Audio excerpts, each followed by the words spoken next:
What is up, everybody? Happy game day or happy game day eve, and welcome into GameQuest at Volquest.com. Game day podcast, Tennessee and Alabama. Tennessee and Tuscaloosa.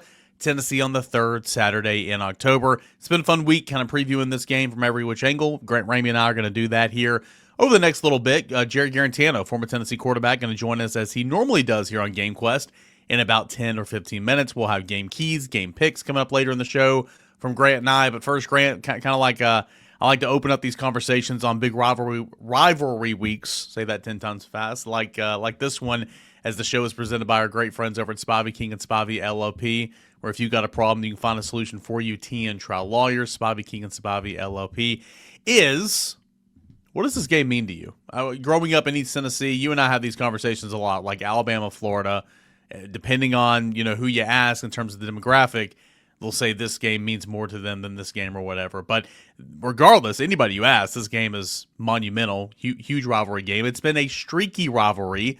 Nationally, it doesn't feel like it's much of a rivalry, but Tennessee has won 2 of the last 3. They have split 2-2 under Josh Heupel since he's been here at head coach, but Tennessee has not won in this series in Tuscaloosa since 2003. What does this game mean to the East Tennessee kid that grew up in the Tri-Cities? Generationally, for I don't know, should I include you in my era? Are you too young to be in my era? Am I too old? We're just a couple of years separated, so. I feel older, though. I remember 95 and that being a big deal. And I remember play number 1. I was 7 years old in 95. So I don't remember vividly the context of that season and all that stuff, but I remember watching that game with my dad and what it meant. But also there's a stretch in my childhood where I just took a win over Alabama for granted. I just thought it was something that happened every year because that's really what happened for the next however many years after 95. And credit Josh Heupel for breathing life back into this thing because it was so one-sided and for good reason with Nick Saban at Alabama and how dominant they were and the dynasty that he built. And they just kind of steamrolled everybody, and that kind of included Tennessee there for a while. So the way Heupel's teams have played in Knoxville obviously is huge because they've won both of those games, but also in Tuscaloosa, they were pretty feisty in 2021 when that wasn't a very good Tennessee football team.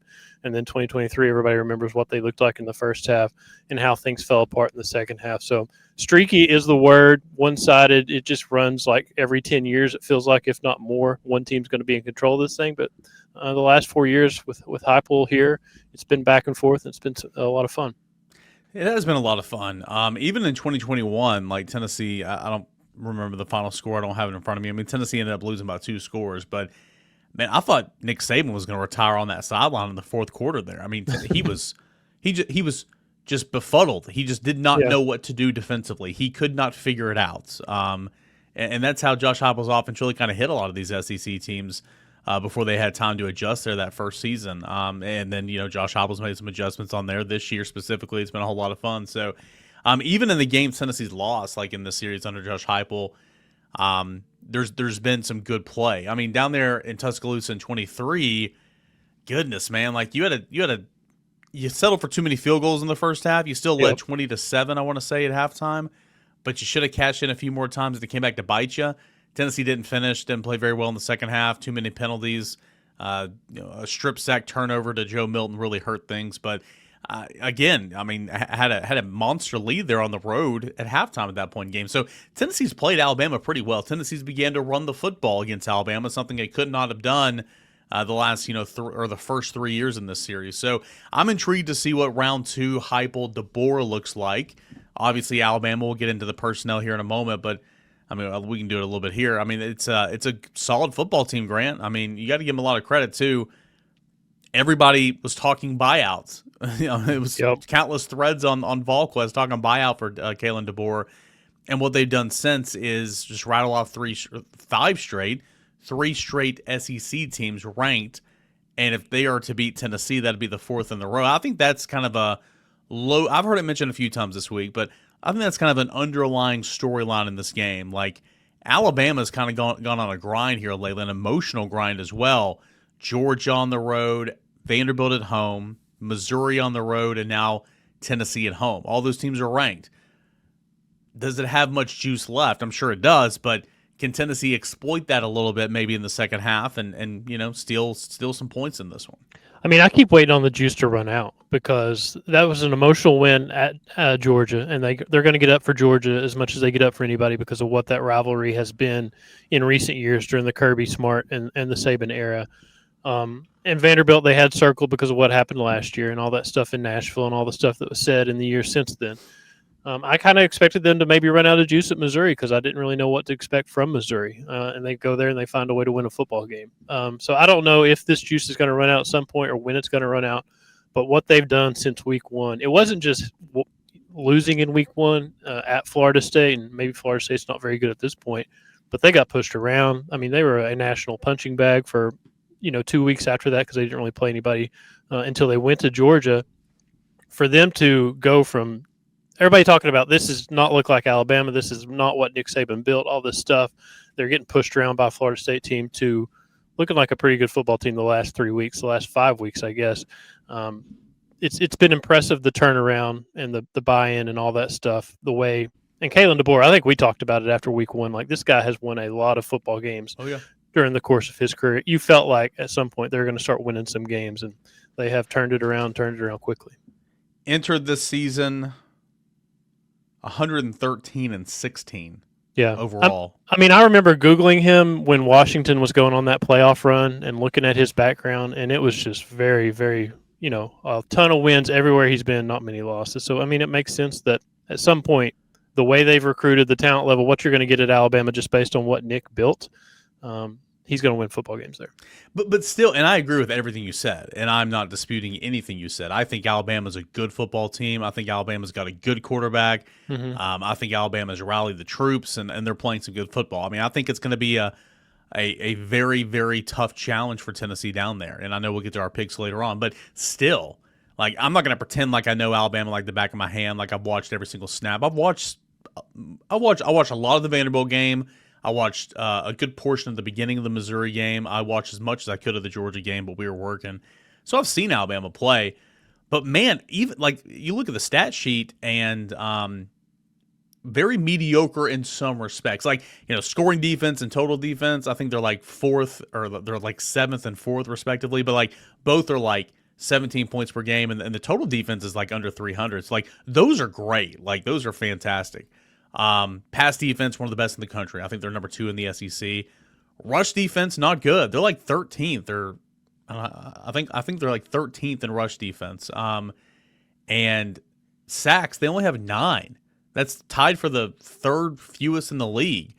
Offensively, at the line of scrimmage, they've given up 13 sacks. They can't run the football. And I know Jam Miller's been in and out. We'll been monitoring the status of Jam Miller all week long. Of course, the running back who left for Alabama with a concussion last week. They can't run the football, it feels like. But what they do well, they do very well. Throwing the football, the passing attack, quarterback play. They play almost mistake-free football. That offense has turned it over 2 times this year. Just 2 times. And the defense has forced 11 takeaways. So the turnover margin is great. It's a veteran-led club. They don't make mistakes. What they do well, they do very well, and that contributes to a lot of wins. But still, I was kind of surprised all week long. It's like Alabama has how many sacks? Alabama's given up how many sacks? Alabama can't run or defend the run? Well, that doesn't scream Alabama to me. It's a little bit different. I think they might be worse than Tennessee on third down defense, which is crazy as much as third downs has made Tennessee fans want to pull their hair out all season, but the last couple times out specifically.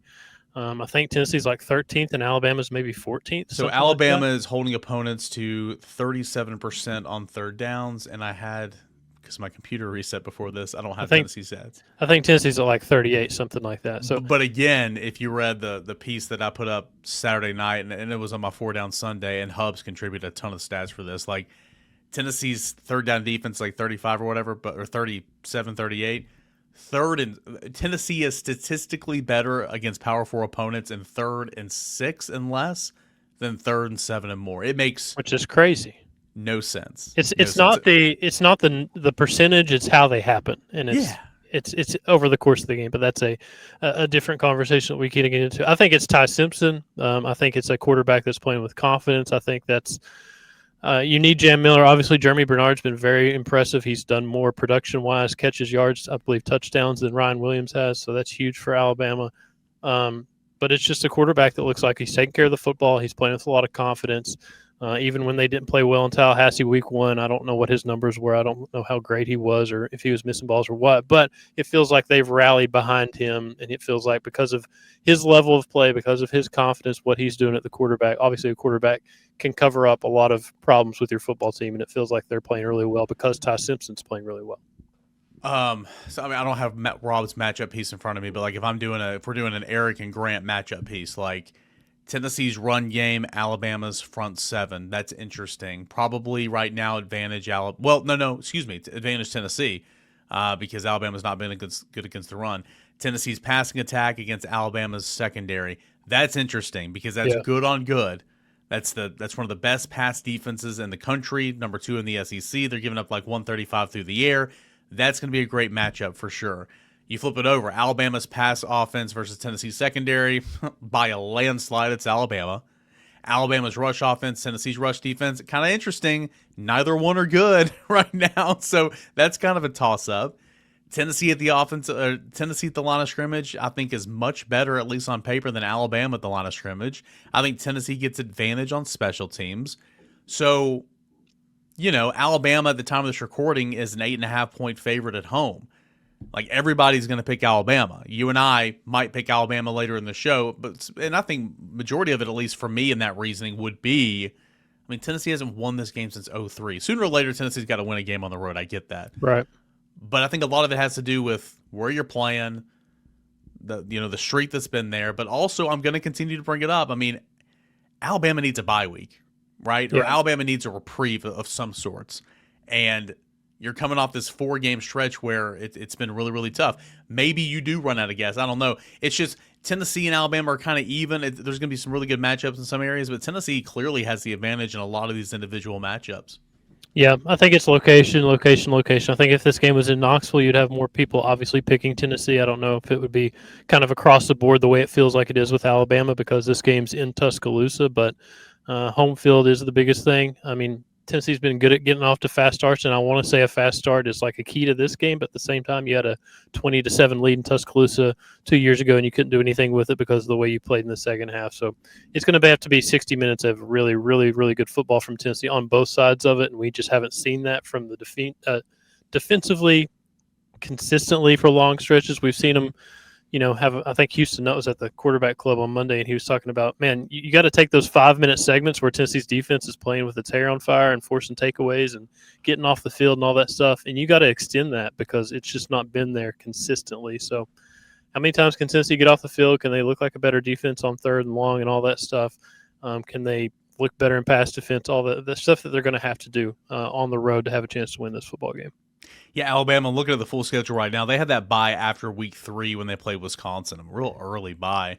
Since then, again, win over number 5 Georgia, win over number 16 Vanderbilt, win over number 14 Missouri, playing number 11 Tennessee. Now they will play on the road at South Carolina next week, and then they will finally have that second bye before welcoming number 10 at the time, LSU. So should be interesting. Jarrett Guarantano is going to come up here after we take care of some housekeeping. I want to ask him a number of things, obviously his thoughts and keys to this game.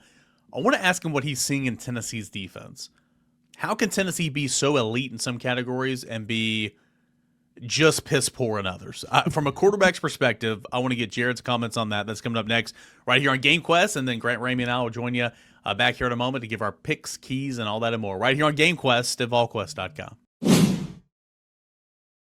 Back to more of the show here in just a moment. Do want to give a shout out to our presenting sponsor of GameQuest, and that is Spivey, Cain and Spivey, LLP. If you got a problem, let them find a solution for you. That is T and Trial Lawyers. They specialize in criminal defense, family law, and personal injuries, examples of which can be DUI, assault, divorce, custody, alimony, parental rights, personal injuries such as car wrecks or accidents.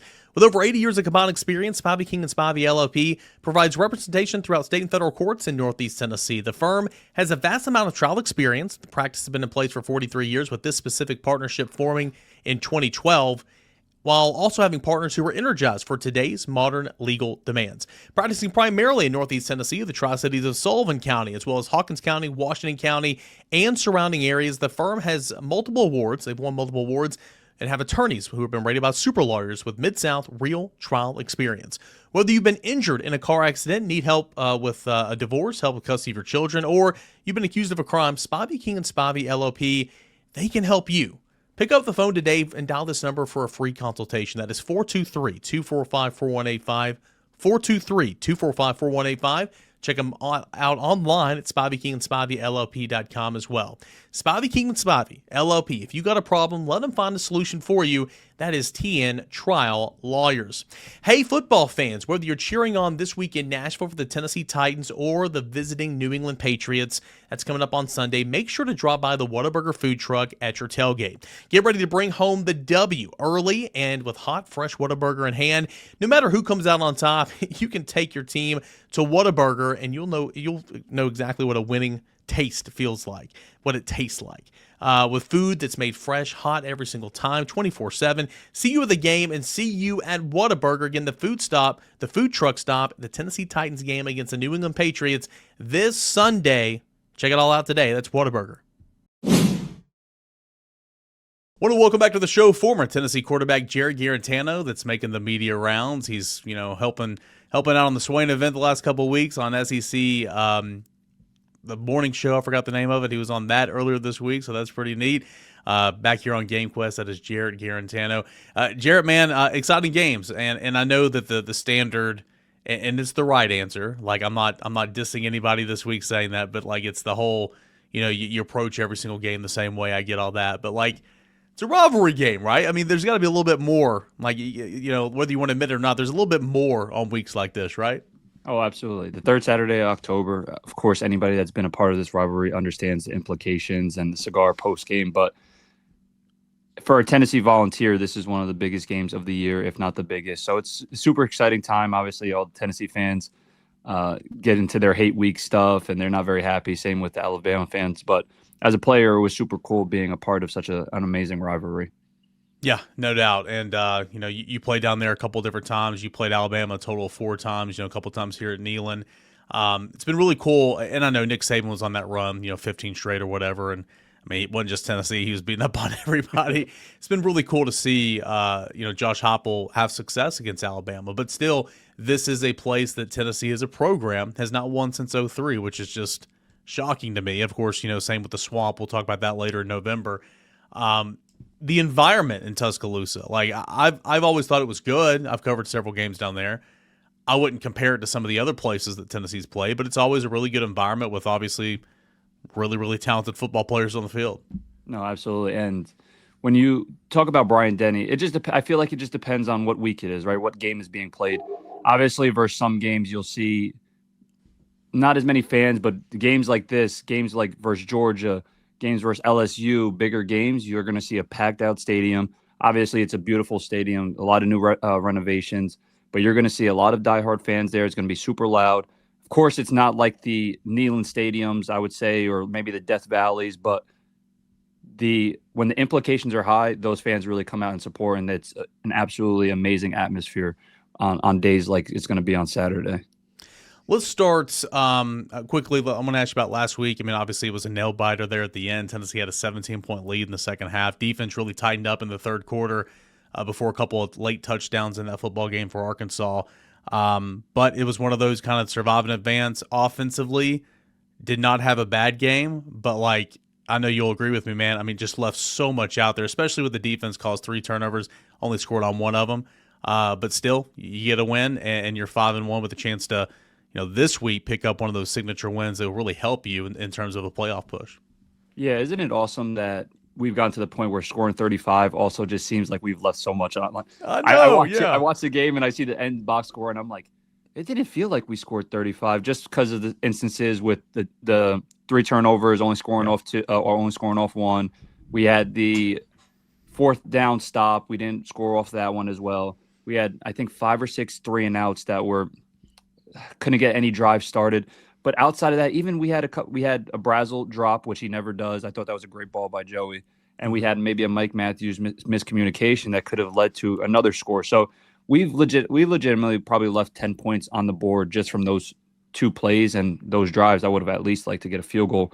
But as an offense, I saw a lot of positives. I thought that there were some things that we wish that we would have back. But all in all, when you can score 35 points in an SEC game, you should win the game. And of course, I know the fans are going to sit there and say, oh, why did we get so relaxed in the fourth quarter or such and such?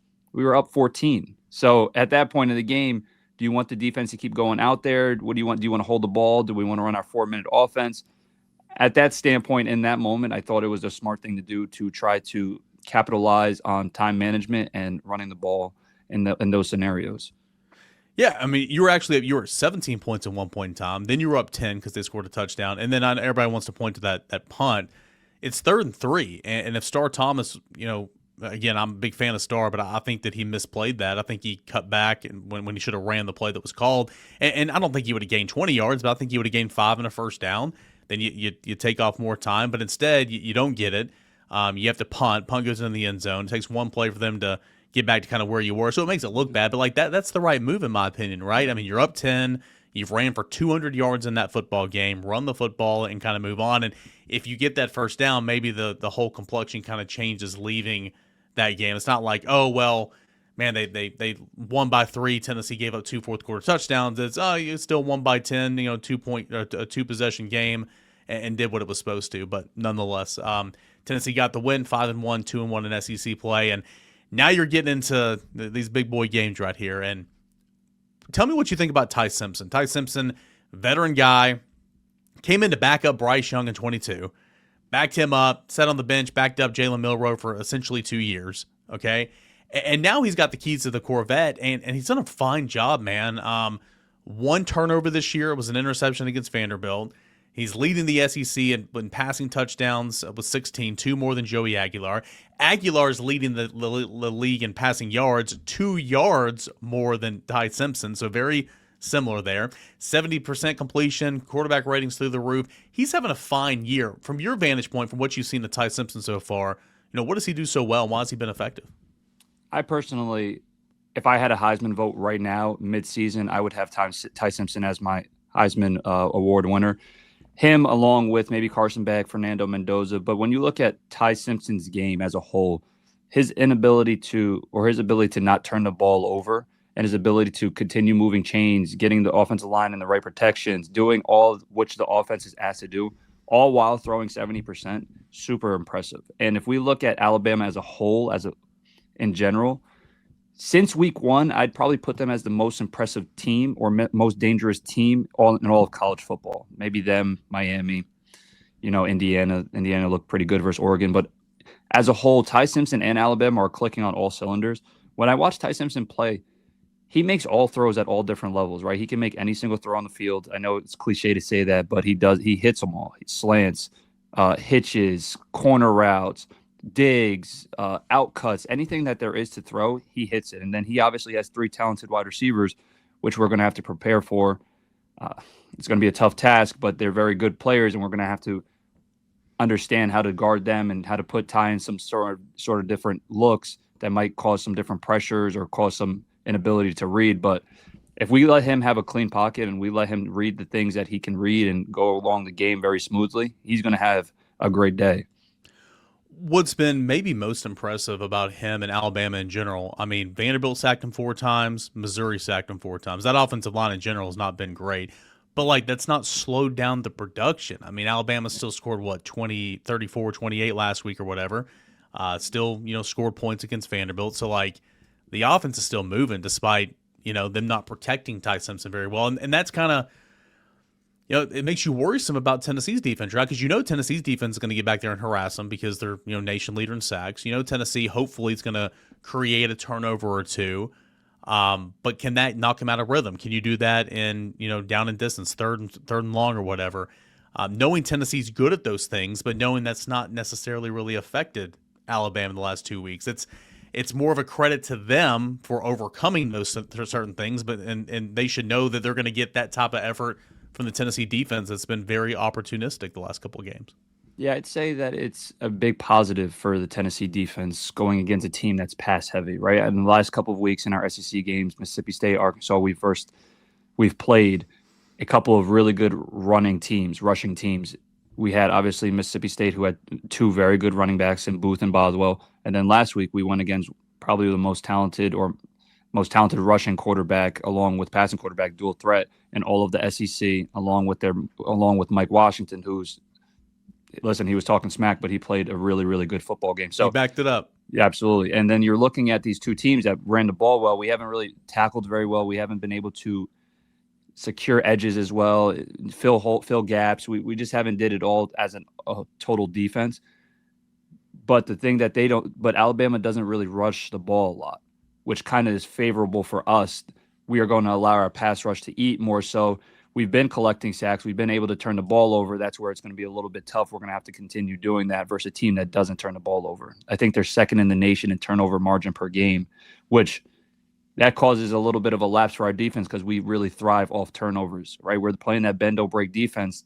Teams are getting a lot of yardage. They're driving the field. And if we don't have any negative plays, that's not going to really help us out. Of course, it helped us out a ton versus Mississippi State when they were driving and we were able to get those key turnovers. Same as Arkansas, those 3 fumbles, we won the turnover game. But we have to be able to do it versus Saturday versus a team that doesn't really do that very much. We have to make them uncomfortable, give them certain situations or scenarios where we can capitalize and take it over. Yeah, it's a good point. I mean, again, kind of where you are defensively, if you're not forcing turnovers and sacking the quarterback, it's kind of like, well, what are you giving us? Because it's like nothing if you're not doing that based on what we've seen from the defense so far. And going up against an Alabama team that, again, I think that you've mentioned a couple of the stats that I think are, and I know Nick Saban's not there. It's a new era. I recognize they still have really good players, but like there's some stats that are like, that does not look like Alabama. They can't run. They can't defend the run. What? They give up 13 sacks. They've only sacked the quarterback 9 times. None of that screams Alabama, but it is an Alabama unit that is excellent in the turnover margin. 2 turnovers all year long, 1 fumble last week, 1 Ty Simpson interception 2 weeks ago against Vanderbilt, and they've created 11 takeaways. So you get good quarterback play, you don't make mistakes, and you got good players, you're going to win a lot of games, and that's what Alabama's been doing so far.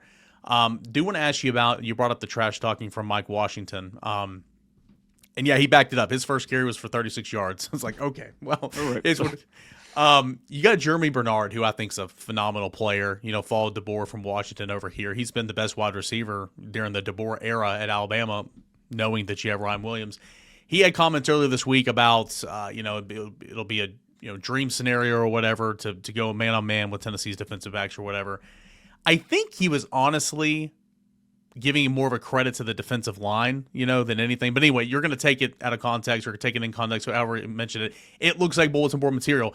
At what point does the Tennessee defense just kind of like, I don't know, fans have asked me this week, it's like, well, when's enough? Because Washington did it last week and he backed it up.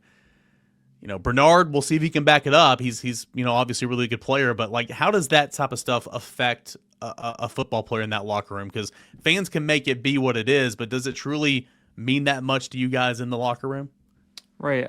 I think when I look at it from that standpoint, the locker room knows exactly what is going on the outside, right? And they also understand that they are winning football games, so that's a complete positive. When they watch the film, coaches are analyzing and talking about the different things that they could be doing better. So everybody knows in the entire unit and the entire defensive unit that what they can be doing better, what the assignments are of other players that might not be doing it. So just this is another week, another opportunity for them to try to play as a unit, become a better football team on that defensive side of the football. But listen, from the standpoint of the last couple of weeks, we haven't played our best football defensively. And that's not a hidden agenda. Like that's just what's on tape. Can we turn it around this week? Absolutely. We have a great defensive line. We have a secondary that's growing and evolving. We just need the key players to step up in those certain situations that haven't really played as well and just have big games, which, listen, on any type of rivalry game or any type of any given Saturday, that could happen, right? So this is going to be a super positive, super skeptical week for everybody that's watching this defense because we know that that Alabama offense is one of the best in the country. I'm super excited to see how they respond over the last couple of weeks into this week. Yeah, again, like it's almost like, you know how fans are, fans of the Southeastern Conference specifically, just freaking crazy, right? And that's what makes it so great. fan short for fanatic. It's like all the talk should be like, oh my gosh, defense sucks, defense this. It's like, gosh, guys, you're a field goal away from being perfect right now. Like, right? But it makes it more aggravating again because again we've talked about the defense all this week. Like they are so elite in like 4 areas, and then just not in some other ones. So hopefully there can be some evening out and.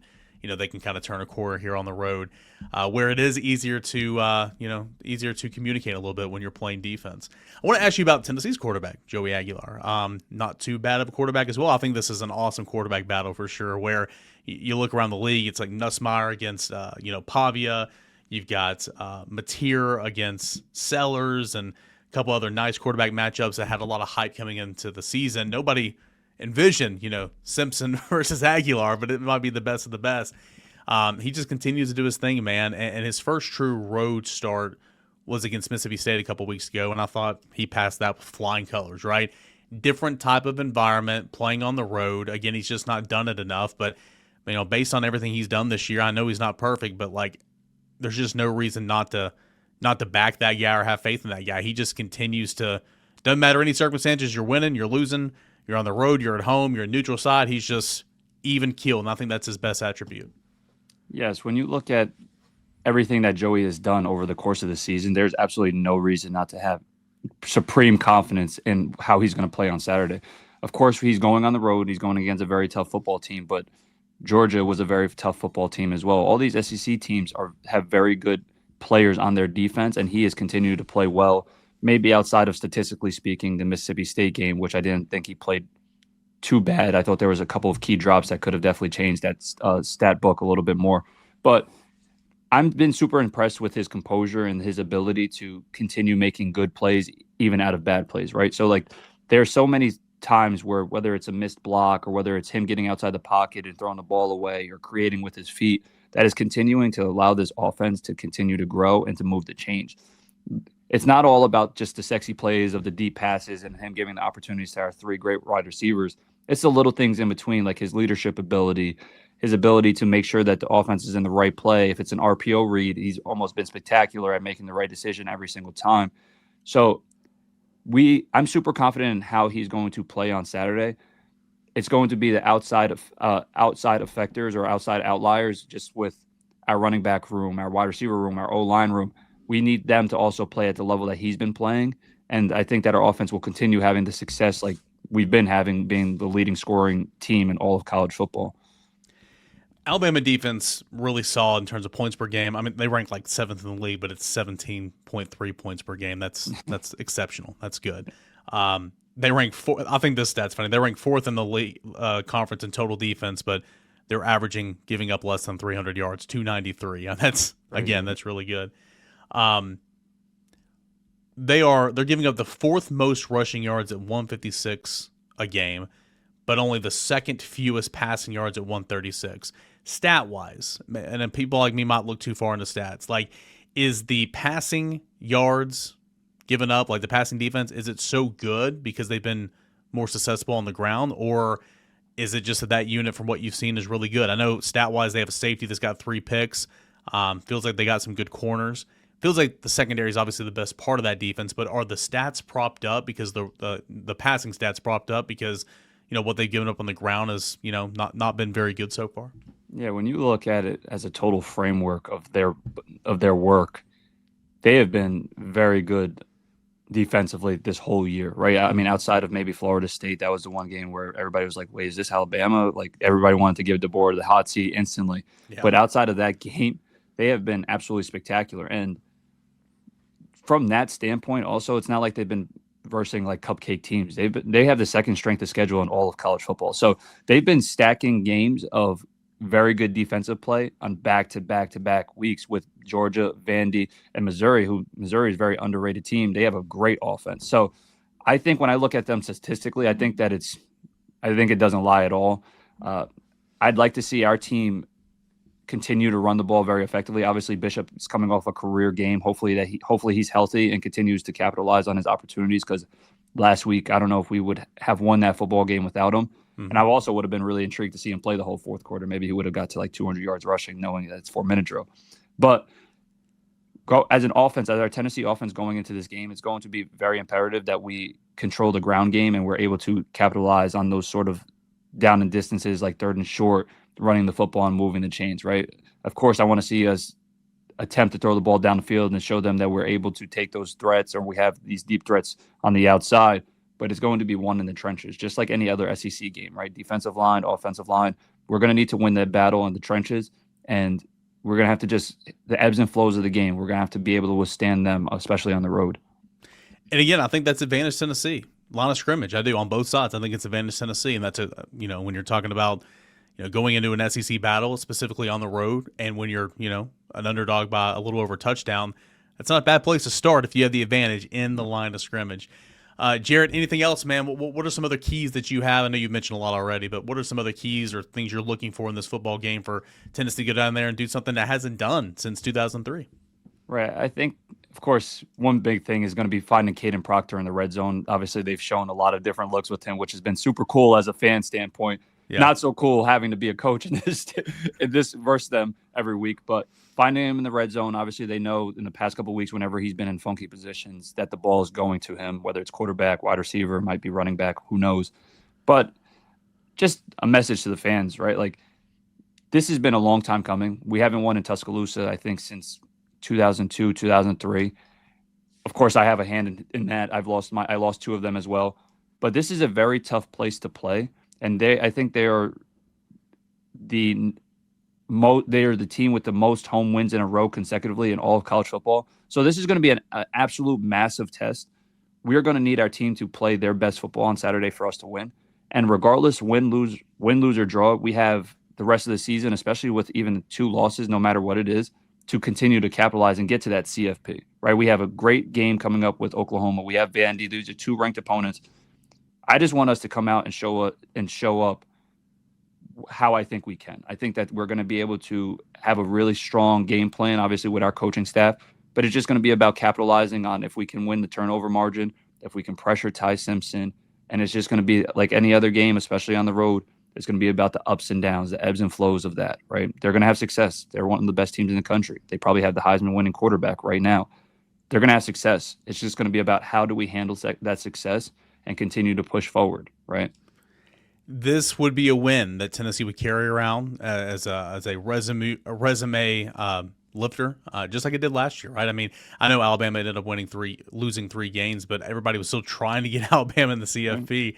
So you win this game, man, what a great win that would have, because it would be your only one really to this point until you get the opportunity against Oklahoma, until you get the opportunity against Vanderbilt later in the year. And by the time you get to Vanderbilt, who knows what Vanderbilt looks like? They're about to enter a really tough stretch of games as well. So always want to focus on the game at hand, but you got to keep an eye on the CFP and kind of what it could look like moving down the line. And this would be a monumental type win for Tennessee in regards to getting back to the CFP, no doubt. Right. So and they haven't dominated, right? Like they've won their football games, which is a sign of a mature team, but they didn't dominate Vandy, right? It was a closer game. They didn't dominate the Missouri game, closer game. Georgia, they had the lead in the first half, but second half they kind of fell off a little bit. Georgia was able to make it a really good football game. If he catches that pass in the Georgia game, Georgia probably wins. Yeah. So it's not like they're out of this world. They're just playing very sound football and they're winning the close games, right? So if we won the close game that we had, we won a couple of close games. We went to overtime, but if we won the close game versus Georgia,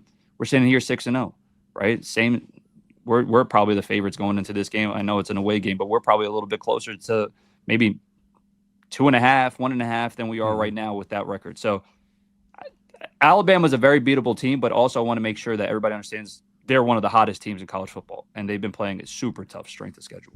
Yeah, I mean, I've kind of said that. I've said that on the show before you got on here. Like I was like, I don't want people to think that I'm downing Alabama, because I think Alabama is a mature veteran team, not making mistakes. They're hot and they're playing well. There's a good football team, but I agree with you completely. Alabama's a very beatable football team for sure. Can Tennessee beat Alabama? Can Tennessee find ways to gain that advantage? We'll find out. It's going to be a whole lot of fun, and man, look forward to seeing what you got to say about it as well. We'll talk to you again next week on GameQuest as well. Look forward to having you back on. Appreciate it, Eric. Good stuff there from Jarrett Guarantano, as always. Really appreciate him for joining us here on the show and being a regular contributor this football season. I think he's doing a great job breaking down a lot of things that Grant and I can't, Brent and Austin can't. It's really, really good to hear from a guy that's been there and done that. All right, you look back at this Tennessee-Alabama matchup. I mean, just look at the rosters. Like so many years during that streak of 15 straight or whatever, Tennessee just had no chance, right? And that changed clearly when Heupel got here. Tennessee's had a chance to win, in my opinion, the last 3 matchups, right? 22, 23, 24. And Tennessee's won 2 of those, right? Tennessee absolutely has a chance to win this one. Like the rosters are not so much different, but still, you look at some of this elite talent on this Alabama roster. Look at the wide receivers. Isaiah Horton coming over from Miami. You've got Ryan Williams, of course. You've got Jeremy Bernard. The tight end's pretty good, in my opinion. And then you got a quarterback in Ty Simpson that kind of makes it all work. And again, another individual matchup like Alabama's wide receivers, Tennessee's wide receivers. Should be a lot of points I'm expecting in this game, but a lot of athletes at the skill. Yeah, and what it was, Jeremy Bernard said, what was it, Monday, that facing this Tennessee defense is a field of dreams, I think was his quote, because of how much man-to-man defense they play. And I don't think he was trying to as much take a shot at Tennessee as much as he was saying they trust their guys up front to make a play, so they play man-to-man in the back. But still, that's 2 weeks in a row where what was Mike Washington said from the Arkansas running back said there's a lot of holes in that Tennessee defense, and it's going to be fun to take advantage of them. And now you got an Alabama receiver saying it's a field of dreams. Like at some point, it's got to be a pride factor for this Tennessee defense. Like you got to have some pride to, shut people up about what they're saying about your squad. So like, can they get off the field? Can they defend the pass better than they have? Can they look more because they were so good in 2024, and it's been such a step back for long stretches in 2025 against some of these opponents. So I think it's a pride thing for Tennessee's defense. But you are right. There were so many stretches during Nick Saban era over the years where you're Googling like Alabama's the biggest favorite over Tennessee since, and you had to go back a long time to find a point spread. It's not that case anymore. It's Tennessee's won 2 of the last 3, like you said. They were up 20-7 in Tuscaloosa 2 years ago. So Heupel's done a really good job in a really quick manner of evening this rivalry, or at least getting it back to the point where you go in trying to figure out which team's going to win, because it could go either way. Yeah, we'll continue to monitor Jam Miller, see what his status is as we get closer to kickoff. Kevin Robley's a guy that's played a lot. Daniel Hill's the bigger guy, 6'1", 245. They like to throw it to their tailbacks, Miller included. Offensively, up there on the offensive line, Caden Proctor I think is a pretty good player, but the tackle opposite of him, Wilby Fortney or whatever his name is, bad game against Missouri. I think he gave up 3 sacks. Also, I think they're going to start rotating in a freshman at that position today. So we'll see what happens. I think there's going to be opportunity on the tackles. Parker Brailsford at the center is arguably one of the better centers in the conference. But again, as a unit, that unit has blocked for an average of 3.7 yards per carry, which is not good. Giving up 13 sacks. I just think there's going to be some real opportunity for Tennessee's defensive line to do what it's done all season long. Let's go get after and harass the quarterback. And I think that's a key. Grant, I mean, Ty Simpson's going to get his. He's going to throw for a lot of yards. He's going to make plays. There's nothing that I've seen from Tennessee's defense tells me that things are just going to change today. So it's going to happen. Get ready for it, right? I mean, there's still going to be the Fire Tim Banks at every single thread. It just is what it is. But that's going to happen. But can Tennessee's defensive line pressure him enough to kind of knock him out of rhythm a little bit? On a key third down, can you get home? Can you get him off the field? Can you speed up his clock? Can you just get him out of rhythm a little bit? Because, again, Ty Simpson's a guy that's in rhythm right now. He's not making mistakes. He's still going to get his, but can you just affect him enough to where you can maybe affect the outcome of the game on certain plays? That's kind of what I'm looking at here.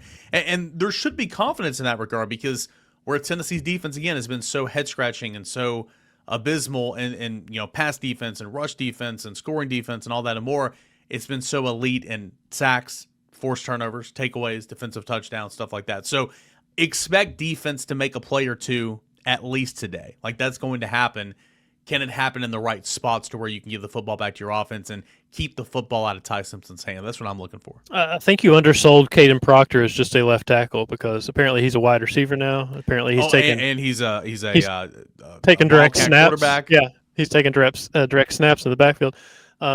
Obviously, the Arkansas game is frustrating, and Taylor Green's a really good quarterback, and he's 6'6", and he can run, and he can throw it, and he is tough to deal with. I don't know what Ty Simpson's legs, how they compare to Taylor Green, how much he runs, how much he wants to run, or how much Alabama wants him to run. But Tennessee's got to be better in rush lanes and keep and contain and not letting a quarterback, get out and get that 3rd and 6 that keeps the drive going, stuff like that. But yeah, they're going to have to affect him. They're going to have to pressure him. They're going to have to hit him. They're going to have to, like you're talking about, keep him off schedule, get him off platform like people like to talk about so much, all that stuff, because like we talked about earlier, it feels like Alabama's going because Ty Simpson's going. And if you want to disrupt that, you better disrupt the quarterback. All right, let's get into, there's a lot of keys, get off the field on 3rd downs, obviously, pressure Ty Simpson. I think Tennessee needs to establish a run as it always does. Same song and dance, pretty much every week. You look at the total right now from our friends over at BetMGM, and it is 58.5 at the time of this recording. I don't understand that total. That tells me, Grant, that Vegas thinks Tennessee's not going to score points. Because clearly, Alabama's going to score points because Tennessee hasn't stopped anybody this year. I don't envision going down to Tuscaloosa and Tennessee not scoring. Like, will it be a straight up track meet? I don't know. I mean, I'm playing around with some final scores right now, and I think it's probably too high. But Tennessee's absolutely going to score. Like, right. They're going to put up points, and I don't quite get the total. I understand the line. I don't get the total. I figured the total would be higher. About the time you start questioning Vegas, though, exactly what they've laid out happens, and Yep. and there'll be 58 or 59 points scored in this football game. I don't know. Maybe they expect Tennessee's defense to be a little bit better than what we've seen. I mean, maybe Tennessee plays up to the level of competition. They get up for one of these rivalry games because obviously they played well against Georgia. They didn't get off the field very much consistently in that game, but they scored a lot of points. So maybe they play up to the level of competition, but man, that defense is it's the run game. It's just a little bit of everything that makes it so frustrating, because sometimes you're not getting off the field because of the run. Sometimes it's because of the pass. Sometimes because of bad angles. They're going to have to find a lot of answers on all 3 levels to make this thing work. All right, we've talked this to death this week. Before we give our final picks and say goodbye, let's look around the SEC real quick. I love that we live in a world where Vanderbilt is a favorite over LSU. That's wild. What a time to be alive. It's crazy, man. I mean, LSU overall still a solid football team. It's just the offense. And I know there's tons of injuries to Nussmeier, but oh my God, I cannot believe they are so inefficient and so blah offensively. It makes no sense. This is a game Vanderbilt. I almost feel like, since everybody's saying Vanderbilt playing at home, this is a game Vanderbilt going to win. Like, this is when LSU just comes in and does what it's supposed to. I think this one could be interesting, but Vanderbilt absolutely can win this football game, and I would almost be surprised if it didn't. They can. There's a scene in The Office. I can't remember the context or what it is, but Andy Bernard says, "I wanted it to go better. I wanted it to go," and that just feels like LSU in the Brian Kelly era. Like, it should be better. Like, shouldn't they be better than this? Shouldn't they be scoring more points? They've got more talent. He's a good coach. All that stuff. Nobody does less than more than Brian Kelly. But yeah, it's just not. It just hasn't been a fit. It feels like from the start, and it feels like everybody's talked about that from the start. Family. Right, all that stuff. It just hasn't worked, and it's still not working. And I'm not surprised that Vanderbilt is the favorite because of Diego Pavia, because how tough they've looked. I mean, it was tied in Tuscaloosa. It was pretty close in the 4th quarter before Alabama scored a couple late touchdowns. So I'm not surprised they're the favorite. Yeah, he's a bum, that's for sure. Oklahoma, South Carolina. What's John Mateer going to look like? Because, I mean, Alabama should win this game, or excuse me, Oklahoma should win this game by 2 scores, even though it's on the road, in my opinion. South Carolina just looks so gross, and I don't know why it was getting so much hype. Lenore Sellers obviously hasn't played up to his potential. They've got one defensive lineman that's good, and the rest of that team is just not. If John Mateer doesn't throw 3 interceptions, I think Oklahoma wins by 2 touchdowns. That's in Columbia, right? Yes. And what's the kickoff time? Do you have it in front of you? It's not at night. It's at 12:45. Okay, 12:45 makes a difference, because there is that one game a year, it feels like. I think it was Texas A&M last year, where South Carolina just looks like world beaters out of nowhere, and you don't expect it until you expect it, because it's a night game at South Carolina. I think John Mateer is the situation, like, he can come back. He could come back in 2 weeks like he did, or however long it was, but should he come back in that period of time? Because it did not look good against Texas, and that kind of cast a lot of doubts on that Oklahoma team that you didn't have going into that Texas game. Calling this upset here, I think Arkansas gets A&M. Think so? I do, and I've not been high on A&M all year long, and that's probably on me. I've not watched A&M play much, okay? I'm not a believer in the quarterback. I'm just not. I think he's a great athlete, and I know he's like 3rd in the league in passing right now. I'm not much on the quarterback, to be honest with you. I know it's got a great defense. Typically runs the football pretty well. Mario Craver's really, really good athletes. They also have Casey Concepcion. But I the way Arkansas is playing offensively back home, the team is obviously playing hard. I think this is a game that Arkansas gets and probably gets Bobby Petrino the job. In Dallas, right? I think they play in Dallas every year, Jerry World, neutral site. It says right here, Razorback Stadium. Really? I thought that was a neutral site game. Anyway, I think I was impressed with Arkansas's, obviously the quarterback, Taylor Green, and what they did, the run game, the penalties. They played Texas a couple years ago in Jerry's World. I thought they played A&M every year. That's whatever. It's fine. I agree with what you're saying about Arkansas. I was impressed with, given all the changes, the defensive staff, all that stuff, for them to look as competent, like a good football team in the first half at Tennessee was impressive, and they seemed kind of disciplined and cleaned up, which I didn't expect with the new staff. Ole Miss, I think, loses 2 games this year, and I think it's going to come this week and next week, and I still think that they're going to be in the playoffs and be just fine. But I think Ole Miss loses at Georgia. What say you?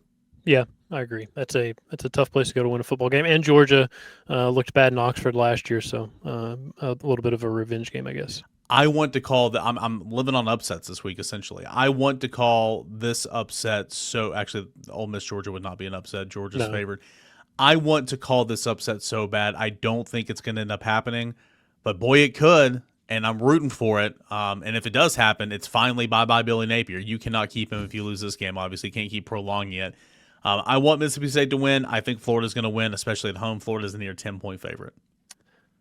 Can you imagine a world where James Franklin gets fired faster than Billy Napier? I know, man. It's crazy. Incredible. It feels like at this point maybe they're just going to wait till the end of the season and he can take his lumps and try to get through this schedule as best he can, because if not now, when? If it hasn't happened by now, when? Yeah. Makes no sense to me. Can Kentucky do anything against Texas?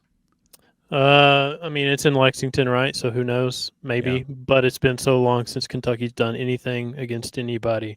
I don't know. It's just hard to see it until you see it.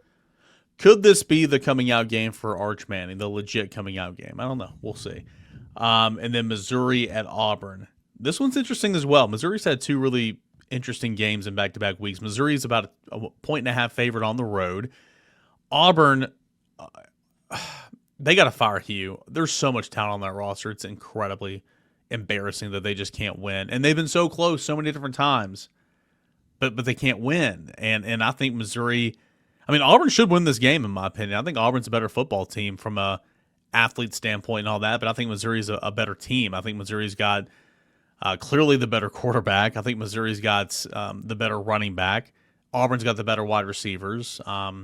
I don't know much about the either defense. It's insane to me that Jackson Arnold ranks 16th in the league in quarterback rating or passer rating or whatever it is, yet he hasn't thrown a pick. How bad do you have to be? Yeah. It's just kind of what he is. He is what he is at this point, and we saw it at Oklahoma. It feels like we're just seeing it again at Auburn. I think Auburn can win the football game because they are the home team, correct? It's at Auburn. Yes. I think that's a game you pick based on wherever the game is being played. And it's at night. And you're probably going to get a better whistle because you could not possibly get a worse whistle than what Auburn got at home Saturday night against Georgia, which is still unbelievable to me. Yeah. Pretty good slate this week. I'm excited to look forward and seeing how everybody performs. Again, I'm calling it. I think Arkansas beats A&M.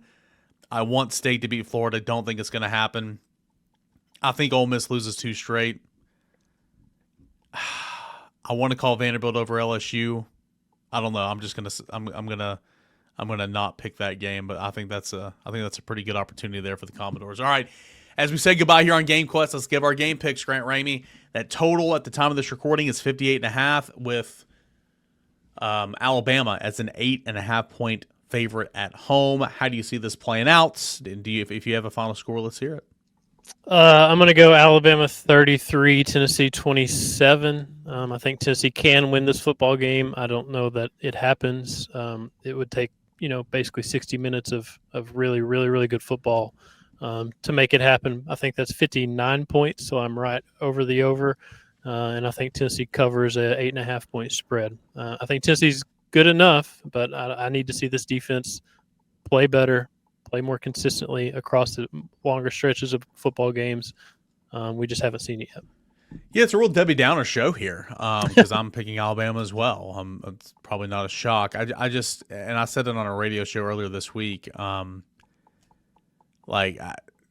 Tennessee's defense has been so opportunistic, and I fully expect Tennessee's defense to get a takeaway or two. I fully expect Tennessee's defense to go and sack Ty Simpson a couple of times, but I've seen nothing from the Tennessee defense in defending the run or the pass this year, or defending the red zone. The red zone numbers are horrible.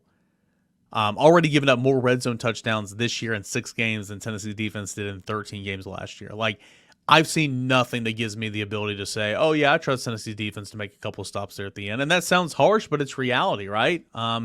Just kind of is what it is. Unless Tennessee literally gets a ton of turnover, or not a ton, but a couple of turnovers, scores off those turnovers, or the offense scores off those turnovers. I mean, it's not like Tennessee's offense didn't do a good enough job with that against Arkansas. It could have been a blowout if Tennessee's offense could have converted. So I don't trust the defense. I just don't. And this is going to be Taylor Green's a good quarterback. I mean, this is going to be, again, a really good quarterback you're facing. This is without a doubt the best skill that you've played all year long at those wide receivers.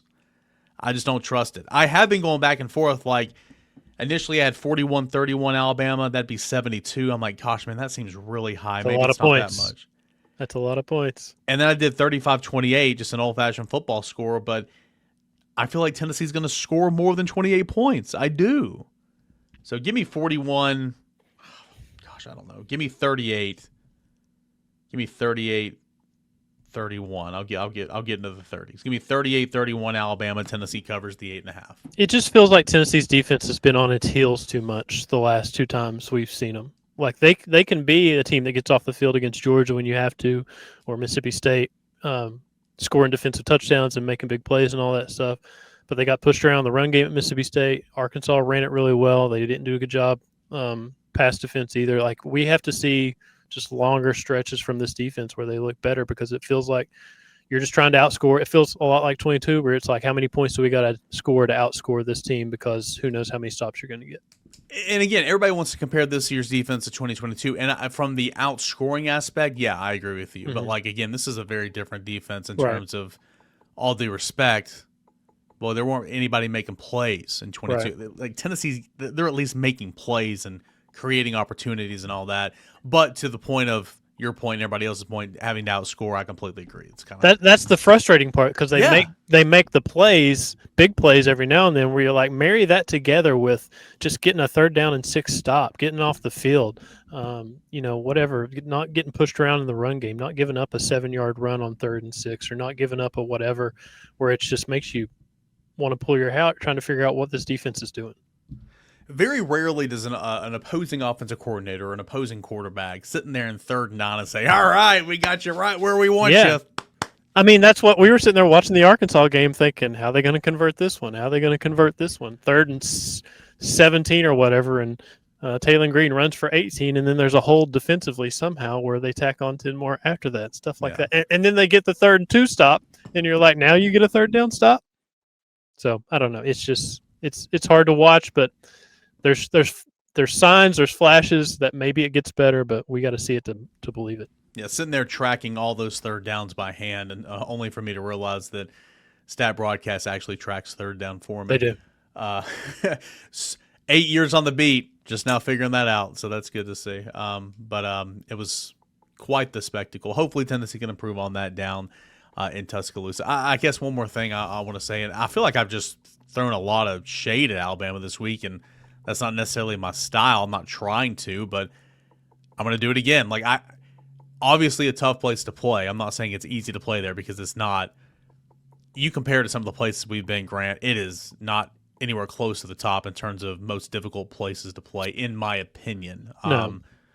It's a big capacity. Yeah. But it was always so tough playing at Alabama because the insane amounts of talent on the field at Alabama. It wasn't about the noise and the atmosphere and all that stuff. It was about Nick Saban stacking 5-star classes on 5-star classes and having to go up against those guys, all that NFL talent. That's why it was always tough to play it out. It's tougher noise-wise in Gainesville, in LSU on a Saturday night, Georgia, Auburn, I would argue probably tougher. South Carolina in 22 that night. Right. South Carolina night game in Columbia is tough. And that's no disrespect to Alabama or their fans. It's just there was so much talent on the field that's what makes it tough to go to Tuscaloosa is all the talent that's down there. Yeah, wouldn't call it easy to play down there because of the environment, but it's more about what's on the field than extracurriculars and stuff like that. So, all right, we'll see what happens. Third Saturday in October. Grant, where are we stopping? Where are we stopping to eat on the way down there, man? El Barrio, downtown Birmingham. That's the goal. All right, so if you're in the area, stop by a little El Barrio, have a beer with us. Hopefully we're there. Hopefully we're there. Yeah, hopefully we're there, and we'll see what happens. Tennessee and Alabama. It's the third Saturday in October. Can this be the first win for the Volunteers in Tuscaloosa since 2003? 60 minutes will tell the tale. We'll talk about it all right here on Volquest.com. Immediate reaction. We'll be there with you.